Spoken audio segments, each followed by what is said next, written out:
ಇತಿಹಾಸ ಪ್ರಸಿದ್ಧ 18 ಮಾಗಣೆಯ ಒಡೆಯ ಚೌಟರ ಸೀಮೆಯ ಪುತ್ತಿಗೆ ಮಹತೋಬಾರ ಶ್ರೀ ಸೋಮನಾಥ ದೇವಸ್ಥಾನದ ಪುನರ್ ಪ್ರತಿಷ್ಠಾ ಹಾಗೂ ಬ್ರಹ್ಮಕಲಶದ ಭಿತ್ತಿಪತ್ರ ಹಾಗೂ ಲಾಂಛನ ಅನಾವರಣ ಕಾರ್ಯಕ್ರಮವು ಪುತ್ತಿಗೆ ದೇಗುಲದ ಆವರಣದಲ್ಲಿ ನಡೆಯಿತು.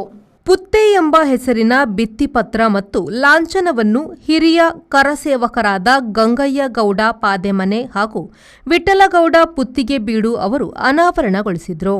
ಅದಕ್ಕೂ ಮೊದಲು ರಕ್ತೇಶ್ವರಿ ದೈವದ ನೂತನ ಗುಡಿಗೆ ಶಿಲಾನ್ಯಾಸ ನೆರವೇರಿಸಲಾಯಿತು.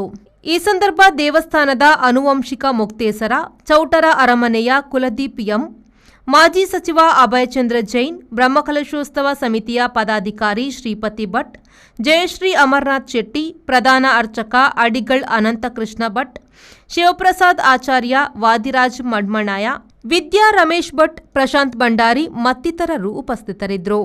ಸಂದೀಪ್ ಶೆಟ್ಟಿ ಪುತ್ತಿಗೆ ಕಾರ್ಯಕ್ರಮ ನಿರೂಪಿಸಿ ವಂದಿಸಿದರು. ಪ್ರೇಮಶ್ರೀ, ವಿ4 ನ್ಯೂಸ್, ಮೂಡಬಿದ್ರೆ.